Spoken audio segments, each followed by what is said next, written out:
ಕರ್ನಾಟಕ ರಾಜ್ಯದ ವಿವಿಧ ವೃತ್ತಿಪರ ಕೋರ್ಸ್ಗಳಿಗೆ ಸೀಟು ಹಂಚಿಕೆ ಮಾಡುವಂತಹ ಜವಾಬ್ದಾರಿಯನ್ನ ಕರ್ನಾಟಕ ಪರೀಕ್ಷಾ ಪ್ರಾಧಿಕಾರ ಹೊಂದಿದೆ.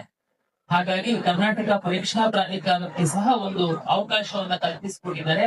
ವಿದ್ಯಾರ್ಥಿಗಳಿಗೆ ಹಾಗೂ ಪೋಷಕರಿಗೆ ಸಿಇಟಿ ಪರೀಕ್ಷೆ ಹಾಗೂ ಕೌನ್ಸಿಲಿಂಗ್ ಕುರಿತು ಕೆಲವು ಮಾಹಿತಿಗಳನ್ನ ಕೊಡಿ. ಶುರು ಆದ್ಮೇಲೆ ಅವನು ಕೌನ್ಸಿಲಿಂಗ್ ಅಲ್ಲಿ ಏನೋ ನೀವು ಅಡ್ಮಿಷನ್ ಆರ್ಡರ್ ಕೊಡ್ತೀರಾ, ಆದ್ರೆ ನಿಜವಾದ ಬೇರೆ ಇನ್ನೊಬ್ಬ ವಿದ್ಯಾರ್ಥಿ ಹೋಗಿ ಕಾಲೇಜಲ್ಲಿ ಅಡ್ಮಿಷನ್ ಆಗ್ತಾನೆ. ಅದಕ್ಕೆ ಏನ್ ಮಾಡ್ತೀರಾ ಸರ್ ನೀವು? ಆಮೇಲೆ ಹೌದು, ಜನರಿಗೆ ಒಟ್ಟು ಏನೇನ್ ಅನುಮಾನಗಳಿದಾವೆ ಅದು ಬಗೆಹರಿಸುವಂತದ್ದು ನಮ್ಮ ಒಂದು ಕರ್ತವ್ಯ. ಈಗ ತಾವು ಏನು ಪರೀಕ್ಷಾ ಕೇಂದ್ರದಲ್ಲಿ ವೆರಿಫೈ ಮಾಡಿದ್ರಿ, ಅದೇ ವಿದ್ಯಾರ್ಥಿ ನಾಳೆ ಯಾವ್ದೋ medical college, engineering college, nursing ಕಾಲೇಜಿನಲ್ಲಿ ಸೀಟ್ ಅಲಾಟ್ ಆದ್ರೆ ಆ ವಿದ್ಯಾರ್ಥಿಗೆ ನಾವು ಕಳೆದ ವರ್ಷದಿಂದ ಯಾವುದೇ ಅಡ್ಮಿಷನ್ ಆರ್ಡರ್ ಕೊಡ್ತಿಲ್ಲ. ಮೊದ್ಲು ಅಡ್ಮಿಷನ್ ದುಡ್ಡು ಕಟ್ತಿದಂಗೆನೆ ಅವನಿಗೆ ಅಡ್ಮಿಷನ್ ಆರ್ಡರ್ ಬರ್ತಿತ್ತು. ಬಂದಾದ್ಮೇಲೆ ಅವನು ಕಾಲೇಜ್ ಉಂಟು ಅವನುಂಟು ಕೆಎ ನಾವು ಬಿಟ್ಬಿಡ್ತಿದ್ವಿ ಅಷ್ಟಕ್ಕೆ. ಕಳೆದ ವರ್ಷ ಏನ್ ಮಾಡಿದ್ವಿ, ಯಾರಿಗೆ ಸೀಟು ಅಲಾಟ್ಮೆಂಟ್ ಆದ್ರೆ ಸೀಟು ಕನ್ಫರ್ಮೇಶನ್ ಸ್ಲಿಪ್ ಅಂತ, ಅಂದ್ರೆ ನಿನಗೆ ಸೀಟು ಖಾತ್ರಿ ಆಗಿದೆ ಅಂತೇಳಿ ಒಂದು ಪೇಪರ್ ಅಲ್ಲಿ ನಾವು ಪ್ರಿಂಟ್ ಮಾಡ್ಕೊಳ್ಬೇಕು. ಅವನು ಸೀದಾ ಕಾಲೇಜಿಗೆ ಹೋಗ್ಬೇಕು. ಕಾಲೇಜಲ್ಲಿ ಮತ್ತೆ ನಾವು ಅದೇ ಸಾಫ್ಟ್ವೇರ್ ಅನ್ನ ಬಳಸ್ತೀವಿ.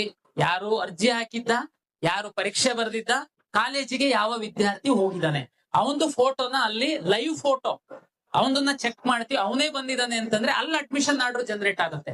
ಅದು ನಮ್ಮ ಸಾಫ್ಟ್ವೇರ್ ಅಲ್ಲಿ ಬರುತ್ತೆ. ಇನ್ಯಾರೋ ಪರೀಕ್ಷೆ ಬರೆದು ಇನ್ಯಾರೋ ಹೋಗಿ ಸೀಟ್ ತಗೊಳ್ಳುವಂತದಕ್ಕೆ ಅವಕಾಶ ಇಲ್ಲ. ನಾವು ತಂತ್ರಜ್ಞಾನದ ಮೂಲಕ ಇದನ್ನ ನಾವು ಕಂಟ್ರೋಲ್ ಮಾಡಿದೀವಿ. ಒಳ್ಳೆ ಕಾಲೇಜಿನಲ್ಲಿ ಒಳ್ಳೆ ಸೀಟು ಲಭ್ಯ ಆಗುತ್ತೆ. ನಿಮಗೆ ಕೌನ್ಸಿಲಿಂಗ್ ಸಂಬಂಧಪಟ್ಟಂತೆ ಈ ಶಕ್ತವಾಗಿ ಹೇಳುವಂತದ್ದಾದ್ರೆ, ನೀವು ಇಲ್ಲಿ ಎಷ್ಟು ಕಾಲೇಜುಗಳು ಇದೆ, ಕಾಲೇಜುಗಳನ್ನೆಲ್ಲ ನೋಡಿ ಸ್ಟಡಿ ಮಾಡಿ ಯಾವುದು ಕಾಲೇಜು ಒಳ್ಳೇದು. ಕೆಲವು ಮಕ್ಕಳಿಗೆ ಇಂಜಿನಿಯರಿಂಗೇನೆ ಹೋಗ್ಬೇಕು ಅಂತ ತುಂಬಾ ಸ್ಪಷ್ಟವಾದ ಗುರಿ ಇದೆ. ಕೆಲವರಿಗೆ MBBS ನಾವು ಟ್ರೈ ಮಾಡ್ತೀವಿ, ಅದು ಸಿಕ್ಕಿಲ್ಲ ಅಂತಂದ್ರೆ ನೆಕ್ಸ್ಟ್ ಡೆಂಟಲ್, ಅದು ಸಿಕ್ಕಿಲ್ಲ ಅಂದ್ರೆ ಇಂಜಿನಿಯರಿಂಗ್. ಈ ತರದ್ದು ಆಯ್ಕೆಗಳು ಇದೆ. ಅದಕ್ಕೆ ಪೂರಕವಾಗಿ ಕರ್ನಾಟಕ ಪರೀಕ್ಷಾ ಪ್ರಾಧಿಕಾರ ಕಂಬೈನ್ಡ್ ಕೌನ್ಸಿಲಿಂಗ್ ಅನ್ನ ನಾವು ಮಾಡ್ತೀವಿ. ಏನಪ್ಪ ಕಂಬೈನ್ಡ್ ಕೌನ್ಸಿಲಿಂಗ್ ಅಂತಂದ್ರೆ, ನೀಟ್ ಫಲಿತಾಂಶವನ್ನ ಆಧರಿಸಿ ಮೆಡಿಕಲ್, ಡೆಂಟಲ್, ಆಯುಷ್ಗೆ ಸೀಟ್ ಅಲಾಟ್ ಮಾಡುವಂತದ್ದು. ಸ್ಟೂಡೆಂಟ್ಸ್ ಇವಾಗ farm science, veterinary, pharma D pharma, nursing, ಇದಕ್ಕೆ ನಾವು ಸೀಟ್ ಅನ್ನ ಅಲಾಟ್ ಮಾಡುವಂತದ್ದು. ಇದು ಬೇರೆ ಬೇರೆ ಅಲಾಟ್ ಮಾಡ್ತೀವ? ಇಲ್ಲ. ನೀವೀಗ ಅರ್ಜಿಯನ್ನ ಏನು ಹಾಕಿದೀರಾ, ಯಾರೆಲ್ಲ ನೀಟು ಪರೀಕ್ಷೆಯನ್ನ ತಾವು ಬರೀತೀರಾ, ನೀವು ಮತ್ತೊಮ್ಮೆ ಅರ್ಜಿ ಹಾಕುವಂತ ಅಗತ್ಯ ಇಲ್ಲ.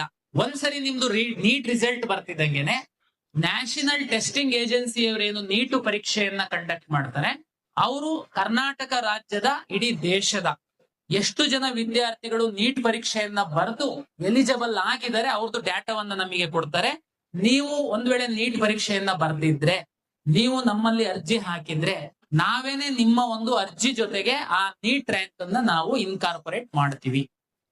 ನೀವು ಆಪ್ಷನ್ ಎಂಟ್ರಿ ನಾನು ಶುರು ಮಾಡಿದ್ರೆ, ನಾನು ಹೇಳಿದ್ನಲ್ಲ ಕಂಬೈನ್ಡ್ ಸೀಟ್ ಅಲಾಟ್ಮೆಂಟ್ ಅಂತ, ಆಪ್ಷನ್ ಎಂಟ್ರಿ ಲಾಗಿನ್ ನಾವು ಶುರು ಮಾಡಿದ್ರೆ ನಿಮಗೆ ಎಲ್ಲಾ ಇಂಜಿನಿಯರಿಂಗ್ ಕಾಲೇಜ್ಗಳು, ವೆಟರ್ನರಿ ಕಾಲೇಜು, ಫಾರ್ಮ್ ಸೈನ್ಸ್ ಅಂದ್ರೆ ನಿಮ್ದು ಯಾವ್ಯಾವ್ದಕ್ಕೆ ರ್ಯಾಂಕ್ ಇದೆ, ಆ ರ್ಯಾಂಕಿಗೆ ಸಂಬಂಧಪಟ್ಟಂತೆ ಕರ್ನಾಟಕ ರಾಜ್ಯದಲ್ಲಿರುವಂತಹ ಎಲ್ಲಾ ಕಾಲೇಜುಗಳ ಒಂದು ಡಿಸ್ಪ್ಲೇ ಆಗುತ್ತೆ. ತಾವಲ್ಲ ಆಪ್ಷನ್ ಎಂಟ್ರಿ ಮಾಡುವಂತದ್ದು. ನಿಮಗೆ ಸರ್ ನಾವು ಹೆಂಗ್ ಆಪ್ಷನ್ ಎಂಟ್ರಿ, ಅದೆಲ್ಲ ಮುಂದಿನ ದಿನಗಳಲ್ಲಿ ಬರುತ್ತೆ, ನೀವು ಚಿಂತೆ ಮಾಡಬೇಡಿ, ನಾವು ನಿಮಗೆ ಎಕ್ಸ್ಪ್ಲೈನ್ ಮಾಡ್ತೀವಿ. ಸರ್ ಸೀಟು ಹೇಗೆ ಏನು, ಕೆಲವು ಕಾಲೇಜಿಂದ ಎಲ್ಲ ಫೋನ್ ಬರ್ತಾ ಇದೆ, ನಮಗೆ ಅಡ್ಮಿಷನ್ ಆಗ್ಬಿಡಿ, ಆಮೇಲೆ ನಮಗೆ ಸೀಟ್ ಸಿಗಲ್ಲ, ಈಗ್ಲೇ ಬಂದು ಅಡ್ಮಿಷನ್ ಆಗಿ ದುಡ್ಡು ಕೊಟ್ಟು ಬುಕ್ ಮಾಡ್ಬಿಡಿ ನಮಗೆ.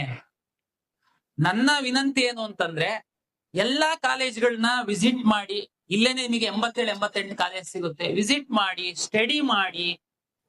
ಆದ್ರೆ ನನ್ನ ಒಂದು ವಿನಂತಿ ಏನಂತಂದ್ರೆ, ಅದು ನಿಮಗೆ ಬಿಟ್ಟಂತದ್ದು. ಬಟ್ ನಾನೇನ್ ಮಾಡ್ತೀನಿ KE ನಲ್ಲಿ ಅಂತಂದ್ರೆ, ಕರ್ನಾಟಕ ರಾಜ್ಯದಲ್ಲಿರುವಂತಹ ಎಲ್ಲಾ ಇಂಜಿನಿಯರಿಂಗ್ ಕಾಲೇಜುಗಳ ರಾಜ್ಯ ಸರ್ಕಾರ ಮತ್ತು ಇಂಜಿನಿಯರಿಂಗ್ ಕಾಲೇಜುಗಳ ಅಸೋಸಿಯೇಷನ್ ಜೊತೆ ಒಂದು ಒಪ್ಪಂದ ಆಗಿದೆ.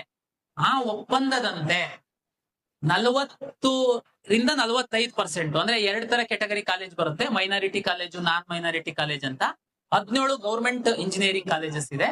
17 ಗೌರ್ಮೆಂಟ್ ಇಂಜಿನಿಯರಿಂಗ್ ಕಾಲೇಜು ಪೂರ್ತಿ ಸೀಟ್ಗಳು KE ಮೂಲಕ ಅಲಾಟ್ ಆಗುತ್ತೆ. ಎಲ್ಲಾ ಖಾಸಗಿ ಇಂಜಿನಿಯರಿಂಗ್ ಕಾಲೇಜುಗಳ 40-45% ಸೀಟುಗಳು ಕರ್ನಾಟಕ ಪರೀಕ್ಷಾ ಪ್ರಾಧಿಕಾರದಿಂದ ಅಲಾಟ್ ಆಗುತ್ತೆ. ಅರ್ಥ ಮಾಡ್ಕೊಳ್ಳಿ.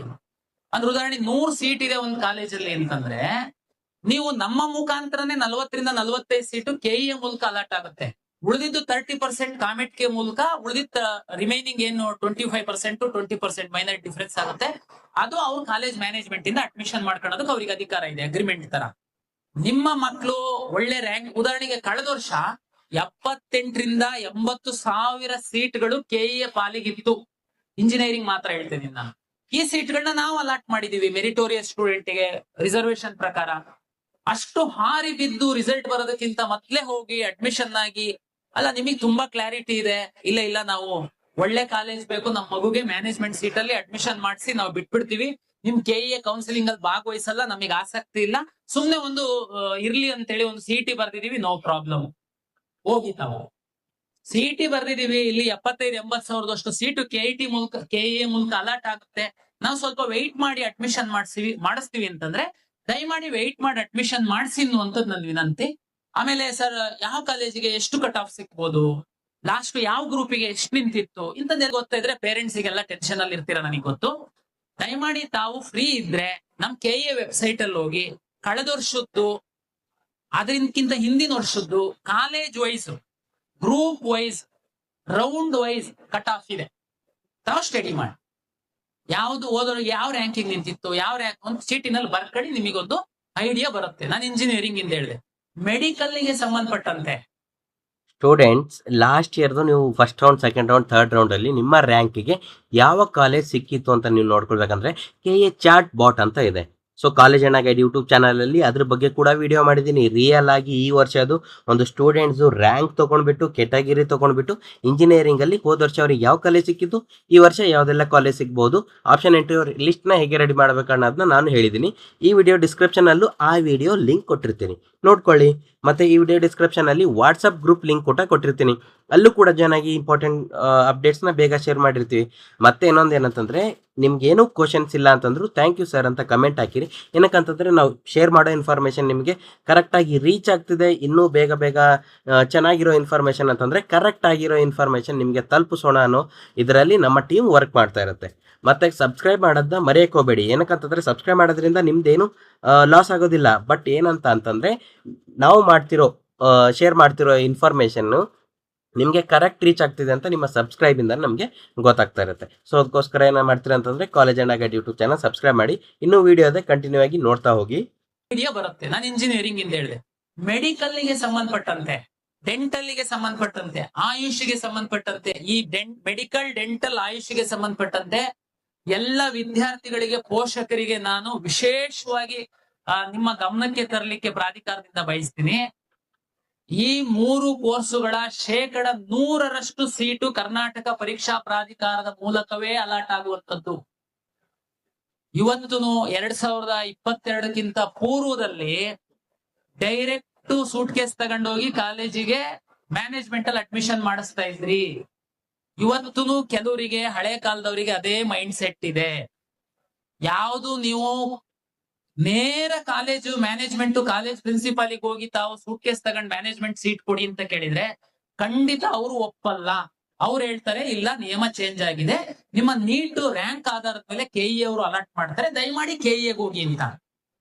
ನಿಮಗೆ ಯಾರಾದ್ರೂ ಮಧ್ಯವರ್ತಿಗಳು ಭೇಟಿಯಾಗಿ ನೀವು ಮಧ್ಯವರ್ತಿಗಳ ಹತ್ರ ಹೋದ್ರೆ, ನಾನೆಲ್ಲ ಕಾಲೇಜಲ್ಲಿ ರೆಡಿ ಮಾಡಿದೀನಿ, ಕೊಡಿ ದುಡ್ಡನ್ನ ಅಂತ ತಗೊಂಡ್ರೆ ನೀವು ಡಿಸೈಡ್ ಮಾಡಿ, ಪೇರೆಂಟ್ಸ್ ವಿದ್ಯಾರ್ಥಿಗಳು. ಸುಪ್ರೀಂ ಕೋರ್ಟ್ ಆದೇಶದಂತೆ ಮೆಡಿಕಲ್ಲು ಮತ್ತೆ ಡೆಂಟಲ್ಗೆ ಸಂಬಂಧಪಟ್ಟಂತೆ, ಆಯುಷ್ಗೆ ಸಂಬಂಧಪಟ್ಟಂತೆ 100% ಸೀಟುಗಳು ಕರ್ನಾಟಕ ಪರೀಕ್ಷಾ ಪ್ರಾಧಿಕಾರದ ಮೂಲಕವೇನೆ ಆಗುತ್ತೆ. ಸರ್ 100% ಸೀಟು ಆಗಿದ್ರೆ ಗೌರ್ಮೆಂಟ್ ಫೀಸ್ ಅಲ್ಲೇನೆ ಆಗುತ್ತಾ, ನಿಮಗೆ ಕೊಟ್ಟಿದ್ದಾರೆ ಅಂತಂದ್ರೆ ಇಲ್ಲ. ಅದು ಸರ್ಕಾರ ಮತ್ತೆ ಮೆಡಿಕಲ್ ಕಾಲೇಜ್ ಅವರು ಒಂದು ಅಗ್ರಿಮೆಂಟ್ ಅನ್ನ ಮಾಡಿದ್ದಾರೆ.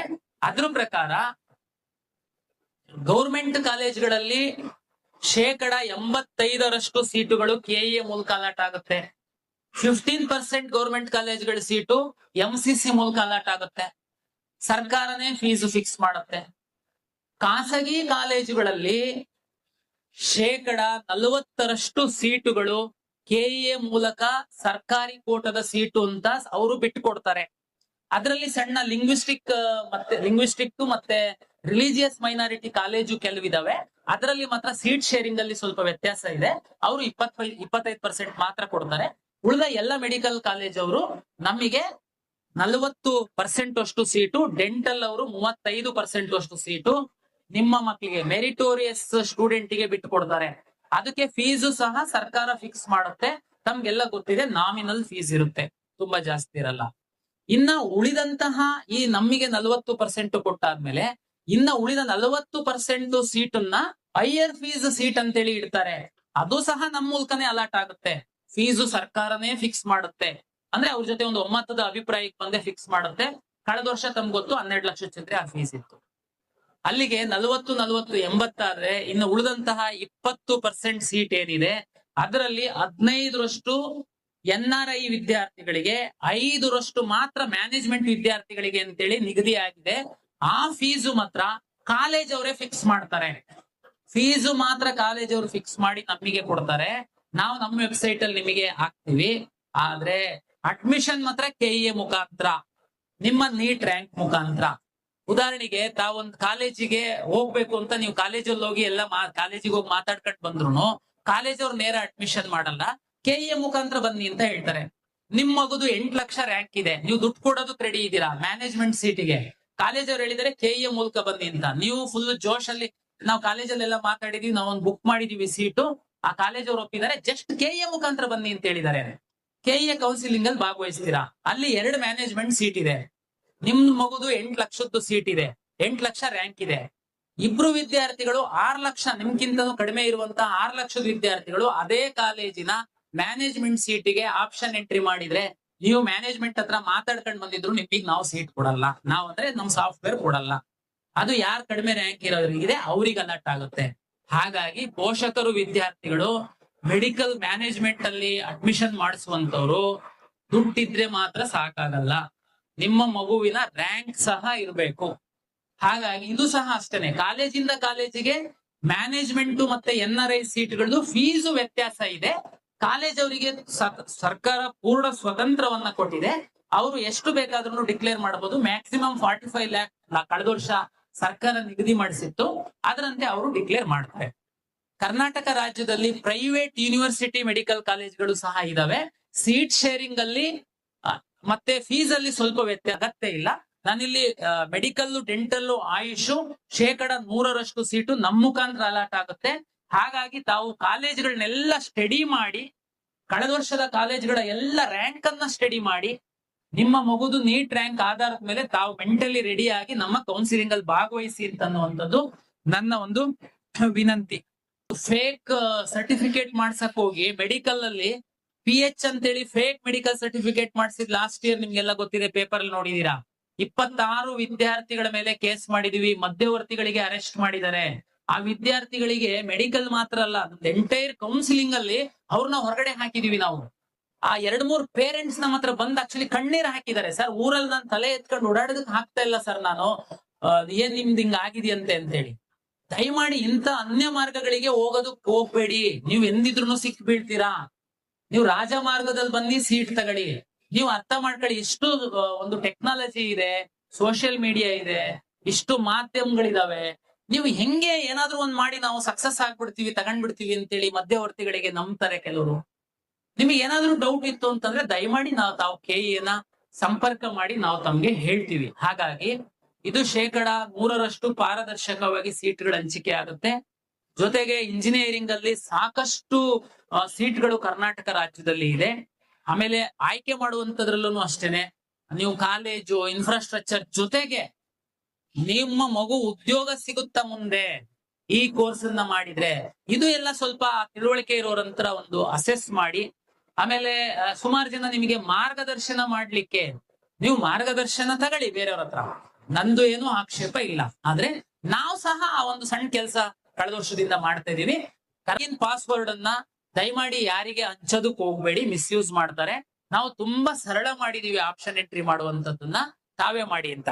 ಜೊತೆ ಸ್ಟೂಡೆಂಟ್ಸ್ ಇದೆಲ್ಲ ಬಂದ್ಬಿಟ್ಟು ನಿಮ್ಮ 2026 ಆಪ್ಷನ್ ಎಂಟ್ರೀಸ್ ಇರುತ್ತೆ. ಸ್ವಲ್ಪ ಪ್ರೀ ರೌಂಡಿಗೆ ಅನ್ವಯ ಆಗ್ತದೆ, ಸ್ವಲ್ಪ ಫಸ್ಟ್ ರೌಂಡಿಗೆ ಅನ್ವಯ ಆಗ್ತದೆ.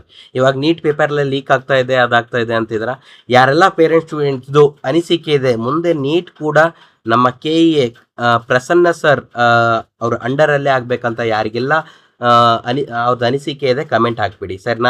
ನೀಟ್ KEA ಅಂತ ಹಾಕ್ಬಿಡಿ. ಮುಂದೆ ನೀಟ್ ಕೂಡ KEA ಇಂದಾನೆ ಮಾಡೋ ಥರ ಎಲ್ಲರೂ ರಿಕ್ವೆಸ್ಟ್ ಮಾಡ್ಕೊಳ್ಳೋಣ. ಮತ್ತೆ ಸಿಗೋಣ. ಕಾಲೇಜ್ ಅಣ್ಣ ಗೈಡ್ ಯೂಟ್ಯೂಬ್ ಚಾನಲ್ ಸಬ್ಸ್ಕ್ರೈಬ್ ಆಗೋದನ್ನ ಮರೆಯಕ್ಕೆ ಹೋಗಬೇಡಿ. ಮತ್ತೆ ಸಿಗೋಣ. ಓಕೆನಾ? Thank you.